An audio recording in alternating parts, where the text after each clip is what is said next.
Hello friends, మన చిన్నప్పుడు మన అమ్మమ్మలు తాతలు తిన్న మొక్కజొన్న గడక గుర్తుందా? ఇది అదేనండోయ్. అది తినడం వల్ల మన అమ్మమ్మలు తాతలు ఎంత హెల్దీగా ఉండేవారో, అది మరి అంత హెల్దీగా రుచిగా ఉంటుంది. మరి అలాంటి రుచికరమైన హెల్దీగా ఉండే మంచి ఇమ్యూనిటీ పెంచే మొక్క గడకని మన పిల్లలకి ఏ విధంగా పెట్టచ్చునో, అది ఎలా తయారు చేయాలో ఈ వీడియోలో చూద్దాం. వీడియో స్కిప్ చేయకుండా చివరి వరకు చూడడానికి ట్రై చేయండి. నేనైతే మా బాబుకి డైలీ టిఫిన్స్లో ఇది యాడ్ చేసి వీక్లీ 2 times పెడతాను.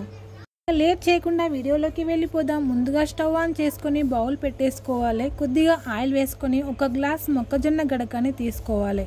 ఆయిల్ వేడయ్యాక మొక్కజొన్న గడకని వేసుకొని స్టవ్ మీడియం ఫ్లేమ్లో పెట్టి దోరగా వేయించాలి. మొక్కజొన్న గడకని వేయించడం వల్ల చాలా టేస్ట్ వస్తుంది. ఇలా మొక్కజొన్న గడకని వేయించిన తర్వాత పక్కన పెట్టేసుకోవాలి. మళ్ళీ బౌల్ పెట్టేసుకొని కొద్దిగా ఆయిల్ వేసి, ఆయిల్ వేడెక్కాక ఆవాలు జీలకర్ర వేసి చిటపటలాడాక 2 పచ్చిమిర్చి చిన్న ఆనియన్ కట్ చేసి వేసుకోవాలి. ఆనియన్స్ ఎక్కువగా ఫ్రై చేయాల్సిన అవసరం లేదు. తర్వాత చిన్న క్యారెట్ తీసుకొని ముక్కలుగా కట్ చేసుకొని వేసుకోవాలి. సరిగా 3 వెల్లుల్లి రెబ్బలు తీసుకొని కచ్చాపచ్చగా దంచి యాడ్ చేసుకోవాలి.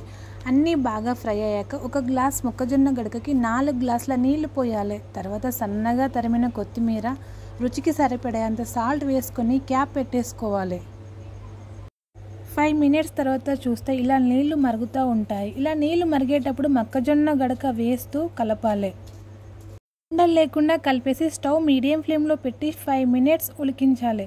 కొంచెం లూజ్గా ఉన్నప్పుడే స్టవ్ ఆఫ్ చేసుకోవాలి, ఎందుకంటే చల్లారక గట్టిగా అయిపోతుంది.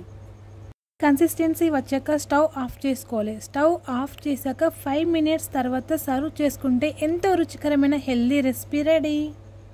నేనైతే మా బాబుకి 18 months అప్పటి నుండి మార్నింగ్ టిఫిన్లో యాడ్ చేశాను. ప్రజెంట్ మా బాబు ఏజ్ 23 months. ఇలా ఉప్మా స్టైల్లో చేసిన మొక్క గడక రుచిగా ఉండడమే కాదు, పిల్లల హెల్త్కి బలాన్ని ఇస్తుంది. డియర్ పేరెంట్స్, రెడీమేడ్ స్నాక్స్ కన్నా పిల్లలకి ఇలాంటివి తినిపిస్తే మంచి ఇమ్యూనిటీ కూడా పెరుగుతుంది కదా. మరి ఇంకెందుకు ఆలస్యం, మీరు కూడా మీ పిల్లలకి తప్పకుండా ట్రై చేసి చూడండి. మీరు కూడా ట్రై చేసి మీ పిల్లల్లో మార్పుని కామెంట్లో చెప్పండి. ఈ వీడియో కనుక మీకు యూజ్ అయితే ఒక లైక్ చేసి షేర్ చేయండి. ఇలాంటి మరిన్ని వీడియోస్ కోసం మా ఛానల్ సబ్స్క్రైబ్ చేయడం మాత్రం మర్చిపోదు. Thank you for watching.